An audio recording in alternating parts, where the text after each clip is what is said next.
বন্ধুরা, আজকে একটা নতুন গল্প নিয়ে আসলাম তোমাদের মাঝে। এটা সত্য এবং বাস্তব জীবনের ঘটনা। শেষ পর্যন্ত শোনার অনুরোধ রইল। শুনলে তোমার মধু চলে আসবে। দেরি না করে চলো শুরু করা যাক। আমি একটি ছেলেকে ভালোবাসতাম, অনেক ভালোবাসতাম তাকে, আমার ভালোবাসার সরলতার সুযোগ নিয়ে। সে আমাকে একদিন ময়নামতি ঘুরতে নিয়ে গেল। ঘুরতে ঘুরতে আমাদের রাত হয়ে গেল, আর এদিকে বাড়িতে আসার জন্য কোনো পরিবহন পাচ্ছিলাম না। বাধ্যতামূলক হয়ে আমরা একটি আবাসিক হোটেলে গিয়ে উঠলাম। আবাসিক হোটেলে আমরা রাতের খাওয়া দাওয়ার পর দুজনে গল্প করতে শুরু করলাম। আমি তাকে বিশ্বাস করতাম। সে আমার একটা ভালো বন্ধু ছিল বটে, কিন্তু গল্প করতে করতে কখন যে দুজনে ঘুমিয়ে পড়লাম তা টেরই পেলাম না। গভীর রাতে অনুভব করলাম সে আমার সাথে একটা কিছু করার চেষ্টা করছে। তার কিছুক্ষণ পরেই বন্ধুরা, সে আমার সাথে যা করল তা শুনলে তোমাদের মাথা গরম হয়ে যাবে। বন্ধুরা, গল্পটি অনেক অনেক ইন্টারেস্টিং। আশা করি তোমরা পুরো গল্পটি খুব মনোযোগ সহকারে শুনবে। তবে গল্পটি শোনার পূর্বে তোমাদের নিকট আমার ছোট্ট একটি অনুরোধ, তোমরা দয়া করে আমার চ্যানেলটিকে সাবস্ক্রাইব করে আমাকে সাপোর্ট করবে। হ্যালো বন্ধুরা, আমি শিরিন শিলা। বর্তমানে আমার বয়স 30, কিন্তু আজকে আমি তোমাদেরকে যে ঘটনাটা বলব তখন আমার বয়স ছিল মাত্র 16 বছর। আমরা 3 বোন। আমার বাবা একটি কারখানায় চাকরি করত। আমার মা ছিল গৃহিণী। আমরা 3 বোনই ছিলাম মোটামুটি বড়। আমার বয়স 16। আমার দ্বিতীয় বোনের বয়স ছিল 14, আর আমার তৃতীয় বোনের বয়স ছিল 12। আমরা মোটামুটি পিটে পিটে ছিলাম বোনেদের মধ্যে। আমাদের কোনো ভাই ছিল না। বাবা এটাই আমাদের সংসার চালাইত। আর আমিও দেখতে মোটামুটি অনেক সুন্দরী ছিলাম, অনেক সুশ্রী ছিলাম, অনেক স্মার্ট ছিলাম। আমি যখন স্কুলে পড়তাম তখন স্কুলের ছেলেরা আমার দিকে হা করে তাকিয়ে থাকত আর আমার সৌন্দর্য উপভোগ করত। সত্যি কথা বলতে বন্ধুরা, আমার স্কুল লাইফটা ছিল অনেক সুন্দর। অনেক প্রেমের প্রস্তাব পেয়েছি, কিন্তু আমি কারো ফাঁদে পা দেয়নি। এভাবেই চলত আমার স্কুল লাইফ। হঠাৎ একদিন একটি ছেলে আমাদের স্কুলের, আমার থেকে 2 ক্লাস উপরে। ছেলেটি দেখতে অনেক হ্যান্ডসাম, কিন্তু সহজ সরল।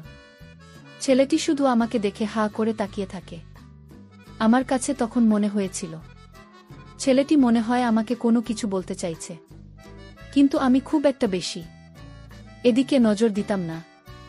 আমি যখন স্কুল থেকে ছুটির সময় বাড়িতে আসতাম তখন মাঝে মাঝে ছেলেটি আমার পিছে পিছে আসতো, কিন্তু কিছু বলতো না। আমি পিছনে ফিরে তাকাতে ছেলেটি অন্য দিকে তাকিয়ে থাকত। আমার কাছে কেন জানি মনে হয়েছিল ছেলেটি আমাকে কিছু বলার চেষ্টা করছে। আমার যেহেতু কোনো ক্ষতি করছে না, তাই আমি ছেলেটিকে কিছু বলছি না। এভাবেই ছেলেটি প্রায় 1 থেকে 2 মাস আমার পিছু পিছু আসে আর আমাকে কিছু বলার চেষ্টা করে, কিন্তু আমি কোনো সুযোগ দিচ্ছিলাম না। একদিন ছেলেটি আমার নাম ধরে ডাক দিল, বসিলা, তোমার সাথে আমার কিছু কথা আছে। দয়া করে তুমি আমাকে একটু সময় দিবে। আমি বললাম, আমি অনেক দিন ধরে লক্ষ্য করছি আপনি আমাকে ফলো করছেন। আপনার উদ্দেশ্যটা কি? আমাকে একটু বলেন তো দেখি। বন্ধুরা, ছেলেটি আমাদের স্কুলের একজন ছাত্র ছিল। আমার চাইতে 2 ক্লাস উপরে এসে পড়ত। আমি তার নাম জানতাম। ছেলেটির নাম হচ্ছে সাজ্জাদুল ইসলাম সাজু।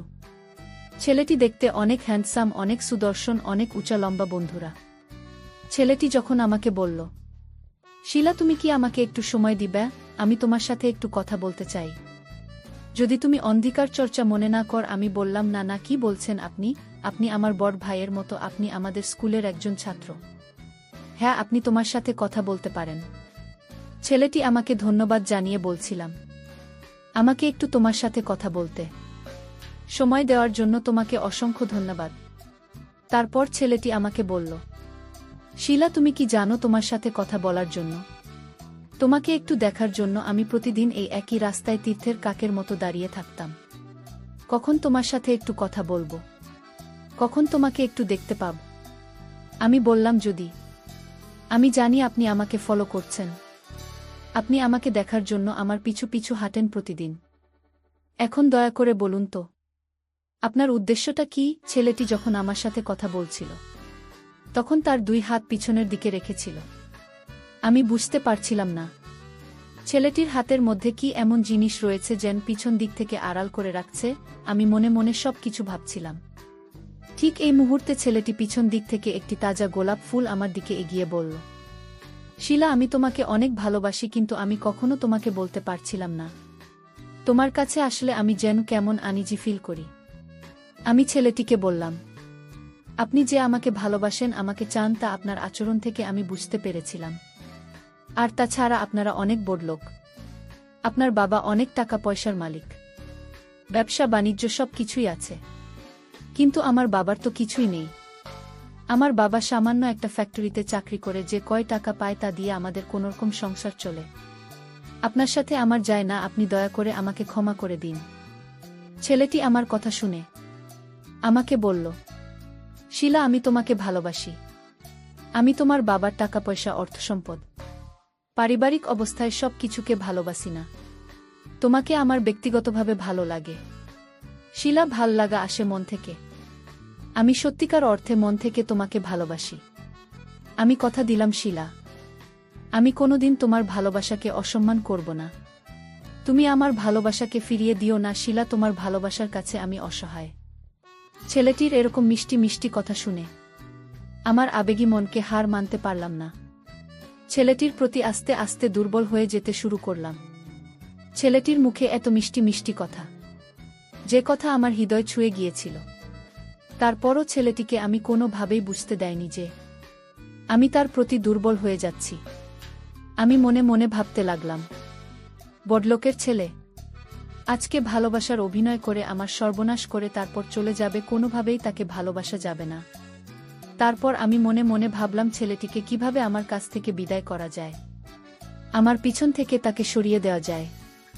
মনে মনে চিন্তা করতে লাগলাম, এমন কিছু করতে হবে যাতে তার মনে কষ্ট না পায়, আর এমনিতেই সে আমার কাছ থেকে সরে যায়।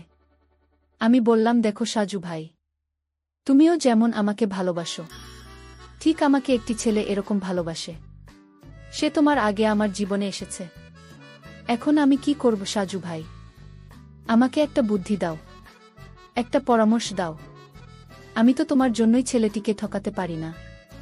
আমি যখন অন্য একটি ছেলেকে ভালোবাসে বললাম তাকে পরীক্ষা করার জন্য, তখন আমি দেখতে পেলাম সাজু ভাইয়ের মুখটা একেবারেই মলিন হয়ে আছে, তার ভেতর থেকে যান কোনো কথাই বের হচ্ছে না। সে ভেতরে ভেতরে পড়ে যায়, ছাই হয়ে যাচ্ছে। কিছুক্ষণ পর ছেলেটি একটি দীর্ঘশ্বাস নিয়ে বলল, মনে হয় বিধাতা ভাগ্যে তোমাকে আমার কপালে রাখেনি, তা না হলে তোমার সাথে আগে আমার কেন দেখা হলো না, বা তুমি কেন আগে আমার নজরে পড়লে না? তোমার সৌন্দর্য আমার চোখের মধ্যে, ওই ছেলেটির আগে কেন ধরা পড়ল না? এই বলে ছেলেটি নিজের মাথার চুল নিজের টেনে টেনে ছিঁড়া প্রত্যেক দেখাচ্ছিল, আর আমাকে বলল, শিলা, তুমি যদি অন্য কাউকে তোমার মনে জায়গা দিয়ে থাকো তাহলে আমার কোনো আপত্তি নেই, কিন্তু তোমার প্রতি আমার একটি ছোট্ট অনুরোধ থাকবে। প্রেমিক হিসাবে নয়, বন্ধু হিসেবে হলেও তোমার মনে আমাকে একটু স্থান দিবে। আমি যদি তোমার বন্ধু হতে পারি তাহলে আমি আমার জীবনটাকে ধন্য মনে করব। আমি বললাম, বড় ভাই, ছেলে মেয়ে কখনো বন্ধু হতে পারে না, বন্ধুত্বের মধ্যে তারা ভিন্ন কিছুর স্বাদ খোঁজে। আমাকে মাফ করে দেন। এই বলে ছেলেটির কাছ থেকে আমি চলে আসলাম। ছেলেটি কেবল আমার দিকে ফ্যালফ্যাল করে তাকিয়ে রইল, অসহায়ের মতো হয়ে। পরের দিন আবার দেখলাম ওই ছেলেটি আমার পিছন পিছন আসছে এবং আমাকে এক নজর দেখার জন্য সে ঘন্টার পর ঘন্টা দাঁড়িয়ে থাকে, কিন্তু আমাকে কিছু বলে না। এভাবেই ছেলেটি প্রায় একটি বছর পার করল। আমি একটি বছর তার ধৈর্যের পরীক্ষা করলাম। এভাবেই চলতে লাগল আমার জীবন। হঠাৎ করে একদিন আমি অসুস্থ হয়ে যাই। আমাকে নিয়ে হাসপাতালে আমার আব্বু আম্মু ভর্তি করে। ডাক্তার আমাকে বলল, আপনার মেয়ের শরীরে রক্তশূন্যতা দেখা দিয়েছে, জরুরি ভিত্তিতে রক্তের প্রয়োজন।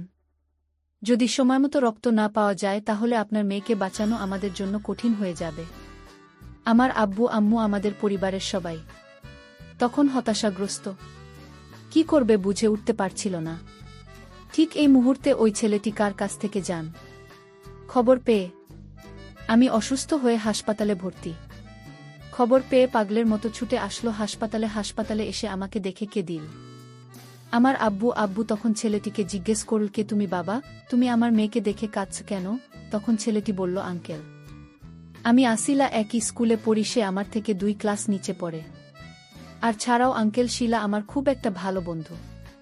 আচ্ছা বলুন তো আঙ্কেল, ডাক্তার মশাই কি বলছেন, আর শিলার কি হয়েছে?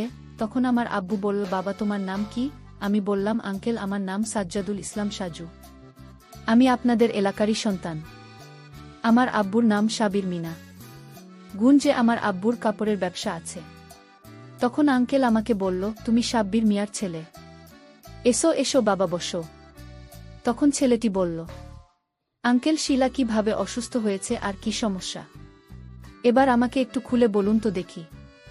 তখন আমার আব্বু বলল, বাবা সাজু, আমার মেয়েটাকে যেন হঠাৎ করে কি হয়েছে, ডাক্তার পরীক্ষা করে বলল মেয়েটার শরীরে নাকি রক্তশূন্যতা দেখা দিয়েছে। এখন এই মুহূর্তে আমাদের জরুরি রক্তের প্রয়োজন। এখন কি করি বলতো বাবা দেখে একটু। আমি বললাম, আঙ্কেল শিলার কি রক্তের প্রয়োজন? তারপর আমার আব্বু একটা রক্তের গ্রুপ থাকে। ছেলেটি কি বলল? ছেলেটি বলল, আঙ্কেল আপনি কোনো চিন্তা করবেন না, আমার রক্তের গ্রুপ শিলার সাথে মিল আছে। আপনি খুব তাড়াতাড়ি ডাক্তারকে বলেন আমার এখান থেকে রক্ত নিয়ে তাকে বাঁচাতে। ছেলেটির কথা শুনে বাবা খুব সাহস পেলেন, খুব তাড়াতাড়ি ডাক্তারকে বললেন, ডাক্তার মশাই, আমি রক্তের সন্ধান পেয়েছি, আপনি ওই ছেলেটির কাছ থেকে খুব দ্রুত রক্ত নিয়ে আমার মেয়েটিকে বাঁচান। তারপর ডাক্তার মশাই ওই ছেলেটির কাছ থেকে রক্ত নিয়ে আমাকে বাঁচালেন। আমি খুব অদ্ভুতভাবে চিন্তা করতে লাগলাম যে কতটুকু মহৎ হলে একটা মানুষ নির্দ্বিধায় একটা মানুষের জন্য রক্ত দিতে পারে। ছেলেটির প্রতি আস্তে আস্তে আমি দুর্বল হয়ে যেতে শুরু করলাম, আর মনে মনে আমি খুব অনুশোচনায় ভুগছিলাম, কারণ ছেলেটি 1 মাস 2 মাস নয়, পুরো 22 বছর আমার পেছনে ঘুরঘুর করছে। কতই না কষ্ট পেয়েছি, কতই না কষ্ট আমি তাকে দিয়েছি, অথচ ছেলেটি আমাকে সত্যিকার অর্থে ভালোবাসে। যে ভালোবাসার প্রতিদান স্বরূপ আমি আজকে পেয়েছি, তার জীবনের রক্তবিন্দু দিয়ে সে আমাকে বাঁচিয়েছে। এসব ভাবতে ভাবতে নিজের প্রতি ঘৃণা করতে শুরু করলাম, যে একজন এত ভালো মানুষকে কিভাবে আমি এত কষ্ট দিতে পারলাম। তারপর ছেলেটির প্রতি আমি আস্তে আস্তে ভালোবাসার বন্ধনে আবদ্ধ হতে শুরু করলাম। সে আমাকে অনেক ভালোবাসত, বিদেশে আমার জন্য অনেক কিছু করেছিল। একদিন ছেলেটিকে আমার সমস্ত কষ্ট সবকিছু তার কাছে শেয়ার করলাম। বললাম যে, এতদিন আমি তোমাকে যে অভিনয়টা করেছিলাম, সত্যিকার অর্থে আমার তেমন কোনো ভালোবাসার মানুষ ছিল না। আপনি বড়লোকের ছেলে, যে জন্য আপনাকে আমি সবসময় ইগনোর করতাম, সবসময় আমি তোমার কাছ থেকে দূরে থাকতাম, কারণ বড়লোকের ছেলেরা ভাল হয় না। আমার এক বান্ধবী বড়লোকের ছেলের সাথে প্রেম করত, তারপর তার সর্বনাশ করে চলে গিয়েছে। সেই থেকে আমার সমস্ত বড়লোকের ছেলেদের প্রতি ঘৃণা জন্মেছে। কিন্তু এখন আমি বুঝতে পেরেছি যে সমস্ত বড়লোকের ছেলেরা খারাপ হয় না, কিছু কিছু বড়লোকের ছেলেরা অনেক ভালো হয়, যার বাস্তব উদাহরণ আপনি নিজে। আপনাকে ভালোবাসতে আমার আর কোনো আপত্তি নেই। সে আমার ভালোবাসা পেয়ে মনে হলো সংঘাতে পেয়েছে। সে খুব উৎফুল্লিত হয়ে তার আবেগ প্রকাশ করতে লাগল। এভাবে তার সাথে আমার প্রেম শুরু হয়ে গেল। বন্ধুরা, প্রেমের রাগ, অভিমান, আবেগ, ভালোবাসা সবকিছুই থাকে আবেগের বশে। সে একদিন বায়না ধরে বসল আমাকে নিয়ে ময়নামতি ঘুরতে যাবে। ময়নামতির কথা শুনে আমার মনটা যেন ভাল হয়ে গেল। শুনেছি ময়নামতি অনেক সুন্দর একটি জায়গা, সেখানে নাকি দেখার মতো অনেক কিছুই আছে। আর তাছাড়াও সে তো আমার বিশ্বস্ত লোক, সে আমাকে ভালোবাসে, আমাকে বিয়ে করবে। তার সাথে গেলে আমার কোনো সমস্যা বলে মনে করছি না। জীবনে চলার পথে কাউকে না কাউকে তো বিশ্বাস করতেই হয়, তাই তাকে বিশ্বাস করে তার সাথে ঘুরতে যাওয়ার জন্য রাজি হয়ে গেলাম। পরের দিন সে আর আমি ময়নামতির উদ্দেশ্যে রওনা দিলাম। মনে হচ্ছিল স্বামী স্ত্রী, কিন্তু প্রকৃতপক্ষে প্রেমিক যুগল অবশ্যই তার সাথে ঘুরতে গিয়ে আমার খুব ভালোই লেগেছিল, মনটাকে ফুরফুরে মনে হয়েছিল। আর আমারও মাত্র উঠতি বয়স, যে বয়সে মনের মধ্যে উতাল পাতাল ঢেউ শুরু হয়। আর তাছাড়া পাশে একজন রোমান্টিক ছেলে পেয়ে জীবন তাকে যেন রঙিন মনে হচ্ছে, আবেগের ছোঁয়া মাঝে মধ্যে কল্পনাতে হারিয়ে যায় ভিন্ন এক জগতে। এক পর্যায়ে আমরা ময়নামতি গিয়ে হাজির হলাম। ময়নামতি গিয়ে আমরা একটি বিলাসবহুল হোটেলে উঠলাম। আবাসিক হোটেল, সুন্দর পরিবেশ ছিল, দেখার মতো জীবনের প্রথম আবাসিক হোটেল রাত্রিযাপনের অভিজ্ঞতা। খুব ভালোই লাগছিল, আমার মনটা খুব ভালো ছিল। আর সেই সাথে আমার প্রেমিক সাজ্জাদুর রহমান সাজু, আমি তাকে সাজু বলেই ডাকি। সেও আমাকে পেয়ে অনেক রোমান্টিক হয়ে ওঠার চেষ্টা করল। তার মনটা ফুরফুরা, মাঝে মধ্যেই বিভিন্ন রকম রোম্যান্টিক গান গাইত, মুখের মধ্যে তার কতই না মিষ্টি হাসি। কারণ এই প্রথম সে জীবনে আমাকে এত কাছে পেতে চলেছে। আমরা অনেকক্ষণ গল্প করলাম। গল্প করতে করতে কখন যে চোখ লেগে যায় বুঝতে পারি নাই। গভীর রাতে ঘুমের মধ্যে হঠাৎ আমি অনুভব করলাম সে আমাকে শিহরিত করার চেষ্টা করছে। আমি ঘুমের ভান করে পড়ে রইলাম, তাকে কিছুই বলিনি। সে আমাকে আস্তে আস্তে এমন অবস্থা করেছিল। কিছুক্ষণ পর আমি নিজেই বেপরোয়া হয়ে গেলাম। তখন আমিও ভিন্ন কিছুর ইমেজ পাওয়ার চেষ্টা করছিলাম, তাকে আরও বেশি কাছে পাওয়ার চেষ্টা করছিলাম। মনের আবেগ পরিপূর্ণ ছড়িয়ে ছিটিয়ে যেন আগুন হয়ে গিয়েছিল দুটি হৃদয়। এইভাবে চলতে থাকে প্রায় আমাদের দীর্ঘক্ষণ প্রয়াস। তারপর সে যখন আমার উপর পরিপূর্ণ নিয়ন্ত্রণ আনতে যাবে, তখন আমি খুব ভয় পেয়ে যাই, কারণ তারা অনেক অনেক একেবারে হেব্বি। সে যখন কিঞ্চিত পরিমাণ চেষ্টা করেছিল, আমি তাকে কঠোরভাবে নিষেধ করেছিলাম। তারপরও সে আমাকে কোনোভাবেই ছাড় দেয় নাই, কারণ তখন সম্পূর্ণ আবেগ কাজ করেছিল বুথের মধ্যে। তারপর বন্ধুরা, সে যখন পরিপূর্ণ আমাকে নিয়ন্ত্রণ এনেছিল, আমার কাছে মনে হয়েছিল যে আমার দম বন্ধ হয়ে আসছে। যদিও প্রথম প্রথম অনেকটাই কষ্ট পেয়েছিলাম, কিন্তু পরে আসল স্বাদ পেয়েছিলাম, যে স্বাদ হয়তো পৃথিবীতে খুব কমই হয়ে থাকে। সৃষ্টি জগতে কবি সাহিত্যিকেরা বলেন এটাই নাকি বিধাতার দেওয়া শ্রেষ্ঠ অমৃত, যার কারণে যুগ যুগ ধরে প্রেমিক যুগল তীর্থের কাকের মত হাহাকার হয়ে হাজার হাজার প্রহর গুনতে থাকে। বন্ধুরা, আমাদের অবস্থাও ঠিক তাই হয়েছিল।